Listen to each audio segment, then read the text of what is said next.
여러분, 자식들에게 그동안 너무 많은 걸 해줬나 하는 생각이 든 적 있나요? 죽도록 고생해서 키워놨는데 여전히 걱정을 하게 만들고 자식이 다 커서도 내 도움이 필요할 것만 같고 말이죠. 그럼에도 때로는 내 사랑이 무시받는 것 같기도 하고요. 물론 자식들이 부모의 도움을 좋아하는 건 당연합니다. 부모님도 여유가 있으면 자식들 도와주면 좋기도 하고요. 하지만 없는 돈까지 허리 졸라매면서 도울 필요는 없다는 거예요. 저 주변에는 자식들에게 집 사주고 차 사주고 이렇게 도와줄 때 제일 뿌듯하고 행복하다고 말하는 사람들이 있어요. 부모 책임을 다했다는 생각이 든다는 거죠. 그런데 자식들은 부모에게 맡겨놓은 자기 물건 찾아가듯 너무나 당연하게 부모 도움을 받는 경우가 많아요. 장사 잘한다, 돈 잘 번다 하면서도 자기 자식들 대학 등록금까지 부모에게 의지하는 경우도 있죠. 노년을 바라보는 한 부인이 이렇게 사연을 보냈어요. 요즘 자식들이 다 그런가요? 생전 집에 오지도 않던 아들 부부가 손자 데리고 찾아왔는데 앞뒤 말 다 잘라먹고 할머니에게 민수야, 할머니한테 준비한 말 말해봐. 할머니, 저 올해 학교 가요. 책상하고 책가방 사주세요. 라고 말하더래요. 그래서 속으로 이렇게 생각하셨다고 하더군요. 내가 이번에는 안 속는다. 그리곤 손자에게 말했어요. 우리 손주, 아빠랑 할머니랑 할 얘기가 있으니까 저쪽 방에서 좀 놀고 있을래? 그러고는 아들에게 따졌죠. 야, 이놈의 자식아. 너 잘할 때 툭하면 너 알아서 한다고 말 잘하더니 너 자식 책상 하나 가방도 못 사줘서 할머니에게 동양질 시키냐? 집 사주고 결혼시켜주면 2번은 손 안 벌린다고 큰 소리 치더니 말이야. 이렇게 말하니 아들은 엄마는 나한테 뭣도 많이 해줬다고 보자마자 잔소리야. 라고 그러더래요. 이 말을 듣고 나니 엄마는 속에서 불화가 타올랐다고 합니다. 왜냐하면 아들이 타고 다니는 차 살 때 돈 보태죠. 지금 살고 있는 집 사죠. 얼마 전에는 김치 둘 냉동 공간이 없다 해서 김치 냉장고까지 사줬다고 하더라고요. 벼룩의 간을 빼먹는 기분이었다고 합니다. 그래서 이렇게 말했다죠. 이젠 싫다.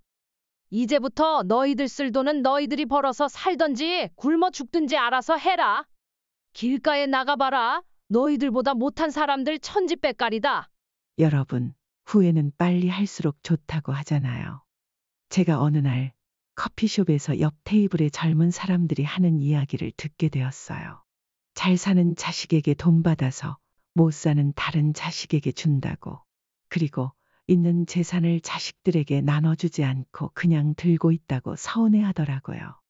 시부모에게 경제적 도움을 받지 못했다고 커피 한 모금 마시며 울분을 토하는 모습이었죠. 나무에 물을 너무 많이 주면 나무가 썩거나 물에 실려가듯이 자식도 마찬가지인 것 같아요. 적당하게 자립할 수 있는 능력을 갖추도록 도와주고 넘치지 않는 경제적 지원만을 해야 하는 것 같아요. 지나친 관심이나 지원은 자식을 망치는 지름길일 수 있어요. 부모는 누구의 자식이었고 자식은 또 누군가의 부모가 됩니다. 부모가 되지 않고서는 절대 알 수 없는 것이 바로 부모의 마음이죠.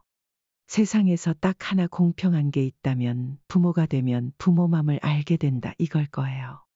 우리나라 부모들은 일방적으로 자식들에게 헌신하며 살아간다고들 하죠. 물론 자식 덕을 보는 부모도 있습니다만 대부분의 부모들은 헌신을 믿지는 게임이라고 생각합니다. 어떤 부모는 자식을 위해 일방적으로 헌신해서 억울하다고 말하기도 해요. 자식이 성인이 될 때까지 기본적인 생활을 모두 제공했는데 자식은 부모에게 해준 게 없으니까 게임 자체가 안 되는 부모의 일방적인 희생이고 헌신이라고 생각하는 거죠. 부모의 존재 자체만으로도 자식은 큰 이익을 보고 있는 것입니다. 부모는 자식을 끝까지 책임져야 한다고 생각하고 계신가요? 여러분은 어떤 생각을 가지고 있는지 정말 궁금합니다. 친구가 저번에 사위를 얻었는데 대기업에 다닌다고 자랑이 늘어졌죠. 그런데 결혼하고 3개월도 안 돼서 그 사위가 회사를 때려치운 거예요. 그냥 백수가 돼서 집에서 빈둥빈둥 놀고 있는 모습을 보는데 속에서 불이 나더랍니다. 딸 생활비까지 주니까 더 화가 나서 미칠 것 같다고 하더라고요. 자네는 왜 일을 안 하고 집에서 놀고 있나?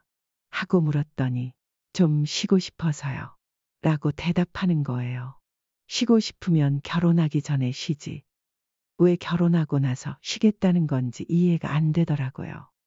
그러니 딸이 이렇게 말했다더군요. 엄마, 내가 직장 그만두라고 했어. 우리 집에 돈도 많은데 뭐하러 스트레스 받으면서 일을 해야겠어? 엄마도 나한테 옛날에 그랬잖아. 일하기 싫으면 놀아도 된다고. 엄마 아빠가 자식 하나만큼은 편하게 살도록 해준댔잖아. 사위도 하나밖에 없는데 엄마 자식이라고 생각해줘. 정말 말문이 막히더군요. 그 순간 깨달았어요. 엄마가 잘못했구나. 자식 인생 끝까지 책임지지 못할 거면 말도 함부로 하지 말았어야 했는데. 하고 말이죠. 그래서 이렇게 선언했다고 합니다.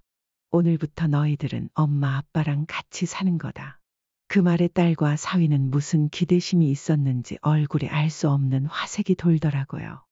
아침 6시면 사위는 남편을 따라 건축 현장에 나갔어요. 남편이 건축업자거든요. 나가서 근로자들이 하는 일, 청소하고 건축 자재 정리하는 것들, 일하는 사람들과 똑같이 일을 시켰답니다. 집에 돌아와서는 설거지하고 청소하고 집안일도 시켰죠.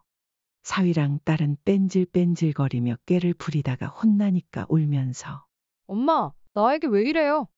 이런 일은 사람 쓰면 되잖아요. 왜 나한테 시켜요? 하더군요. 그래서 엄마는 단호하게 이렇게 말했다네요. 그래, 맞아. 그래서 엄마가 지금 사람 쓰고 있잖아. 세상에 공짜가 어디 있어? 밥값은 하고 살아야지. 엄마가 하는 거 보고 다른 사람보다는 일당 많이 줄 테니까 잔소리 하지 말고 일해라. 여러분, 요즘 성인이 되어도 경제적인 활동은 물론 공부도 하지 않는 사람들이 많습니다. 독립하기도 어려운 현실이죠. 그래서인지 부모에게 자신을 경제적으로 지원해 달라고 소송을 거는 성인 자식들이 늘어나고 있습니다. 부모는 자녀가 미성년인 경우에는 아이를 먹이고 입히고 공부시키는 의무가 있습니다. 동시에 부모로서 권리를 가질 수 있죠. 그런데 성인이 된 자녀를 계속 지원해야만 하는 걸까요? 만 18세가 되면 친권은 사라지지만 여전히 부모로서의 의무는 남아있는 것 같은 참 힘든 세상입니다. 요즘에는 경제적 독립이 어렵고 독립을 못해서 부모와 함께 살고 있는 자식들도 많습니다. 부모가 자식에게 지원해 주지 않으면 법정 소송까지 하는 정신 나간 자식들도 있다더군요. 하지만 법에서 성인이 된 자식에게 무조건 지원해야 한다는 규정은 없습니다. 내가 안 먹고 안 쓰고라도 자식에게 주고 싶은 것이 부모 마음이다. 라는 말이 있죠. 도와줄 수 있으면 도와주는 것이 부모의 사랑입니다. 그러나 무턱대고 자식이니까 부모이니까라는 이유만으로 모든 걸 감당해야 할 필요는 없습니다. 부모와 자식 간의 경제적 지원 문제는 참 어려운 문제입니다. 서로의 입장을 이해하고 함께 해결해 나가는 것이 중요합니다. 부모의 사랑도 한계가 있고 자식도 자립하는 법을 배워야 하니까요. 여러분, 오늘 이야기는 여기까지입니다. 여러분의 의견도 듣고 싶네요. 댓글로 남겨주세요. 감사합니다.